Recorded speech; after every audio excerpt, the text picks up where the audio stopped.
यवतमाळ जिल्हा हा कापसाचा जिल्हा मानला जातो। खऱ्या अर्थाने याच जिल्ह्यातील कळंब तालुक्यामध्ये ऋषभ ऋषीने कापसाचा एकेकाळी शोध लावला। याच जिल्ह्याला खऱ्या अर्थाने आता पांढऱ्या सोन्याचा जिल्हा म्हणून सुद्धा ओळखले जाते।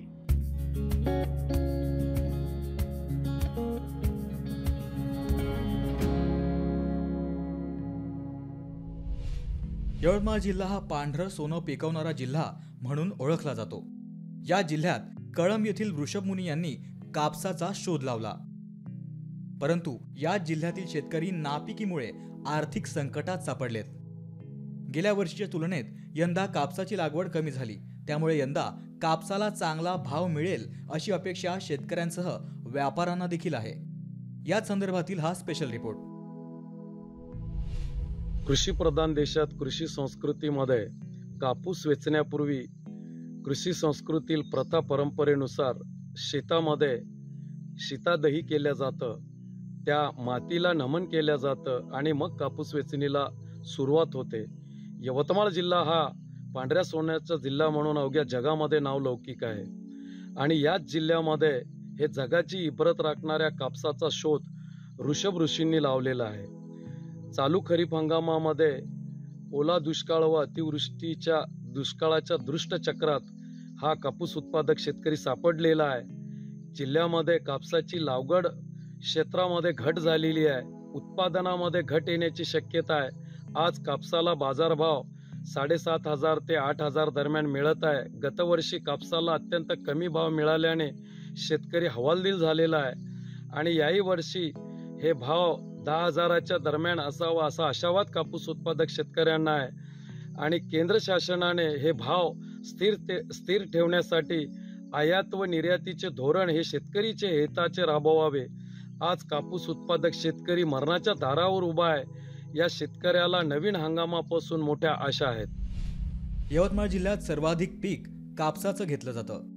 शेतकऱ्यांची पूर्ण मदार खरीप हंगामातील पिकावर अवलंबून असते।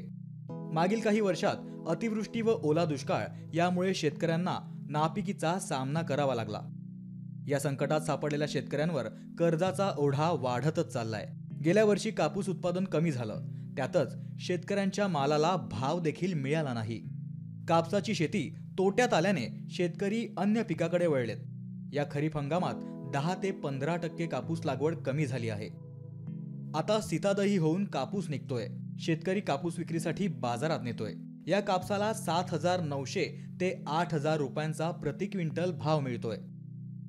कापूस लागवड कमी झाल्याने या हंगामात कापसाला चांगला भाव मिळेल अशी अपेक्षा शेतकऱ्यांसह सर्वच व्यापाऱ्यांना आहे। मुळातच मागच्या वर्षीचे जे भाव बाजारपेठेत राहिले, खुल्या बाजारात राहिले, त्यामुळं देशांतर्गत कापसाचा पेरा कमी झालेला आहे 16 लाख एकरनी। त्या 16 लाख एकरचं ते मुख्यतः गुजरातमध्ये कमी झालेलं आहे। ते क्षेत्र तेलबिया भुईमुगाकडे गेलं, त्यामुळं नक्की शॉर्टेजचा थोडाफार फायदा भारतीय कापूस उत्पादक शेतकऱ्यांना होणार आहे। आणि यावर्षी लांबलेला पाऊस, कारण पावसाचं हवामानाचं जे आहे गणित जवळजवळ सीझन 20 दिवस समोर ढकलला गेलेला आहे आणि त्याप्रमाणे पेरणीसुद्धा यवतमाळ जिल्ह्यात यावर्षी थोड्या उशिरा झाले आहे।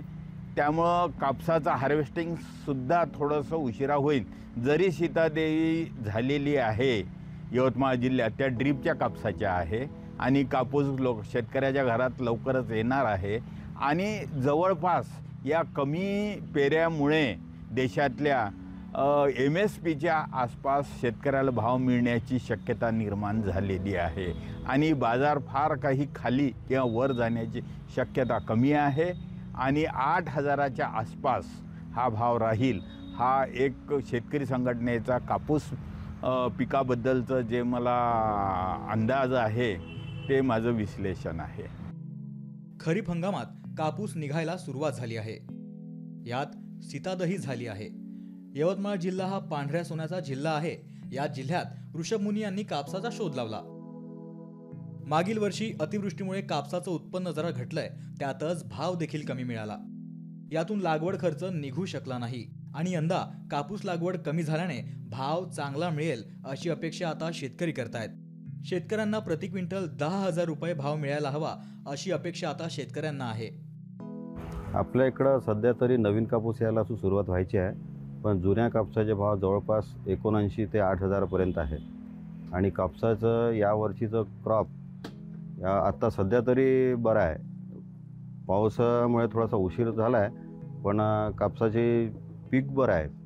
सध्या थोडा पेरा 10-15% कमी झालेला आहे यावेळेस. कापसावर लोकांनी 2 वर्षापासून जे कापसाला त्यांना भाव नाही मिळाला किंवा त्याचं उत्पन्न खर्च नाही निघाला, त्यामुळे यावर्षी क्रॉप थोडंसं पेरे कमी झालेलं आहे, पण क्रॉपची पोझिशन आत्ता सध्याच्या परिस्थितीत चांगली आहे. मागच्या वर्षीपेक्षा यावर्षी थोडेसे रेट चांगले राहील.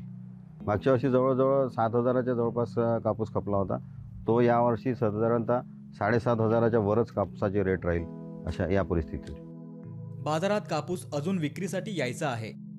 ज्या शेतकऱ्यांकडे कापूस आहे त्या कापसाला 7,900 ते 8,000 भाव मिळतोय. मागील वर्षी उत्पन्न कमी झालं, त्यातच कापसाला भाव मिळाला नाही, यामुळे कापसाचा पेरा कमी झाला. यावर्षी पीक परिस्थिती चांगली आहे. शेतकऱ्यांना 8,000 रुपयांपेक्षा जास्त भाव मिळेल असं चित्र सध्या तयार झालंय. देशांतर्गत कापसाचा पेरा कमी झालाय, त्यामुळे शेतकरी तेलबिया आणि भुईमूग लागवडीकडे वळाले. यवतमाळमध्ये लांबलेल्या पावसामुळे पेरण्या 20 दिवस उशिरा सुरू झाल्या, त्यामुळे कापसाचं पीक जरा उशिरा निघेल. ड्रीप सिंचन सुविधा उपलब्ध असलेल्या शेतकऱ्यांचं कापसाचं पीक निघत असून शेतकरी वेचणी करतायत. कापूस पेरा कमी झाल्याने 8,000 रुपये प्रति क्विंटल भाव मिळेल असा सर्वच शेतकऱ्यांचा अंदाज आहे. यवतमाळ जिल्ह्याला कापसाचा जिल्हा म्हणून ओळखले जाते. याच यवतमाळ जिल्ह्यातील शेतकऱ्यांना अनेक दिवसापासून दिलासा मिळत नसल्याची ओरड या ठिकाणी होत होती. मात्र आता शेतकऱ्यांच्या शेतामध्ये कापसाची लागवड केल्याने एकंदरीत पाहिलं तर शेतकरी आता आनंदात असल्याचं सुद्धा या ठिकाणी सांगलं जाते. मात्र मार्केटमध्ये या ठिकाणी कापसाला भाव नसल्याने शेतकरी हवालदिल झालेला आहे. खरंच येणाऱ्या दिवसामध्ये आता शेतकऱ्यांच्या कापसाला भाव मिळतील का, शेतकऱ्यांना दिलासा मिळतील का, असा सवाल सुद्धा यावेळेस उपस्थित केला जात आहे. संजय राठोड, लोकशाही मराठी, कळंब, यवतमाळ.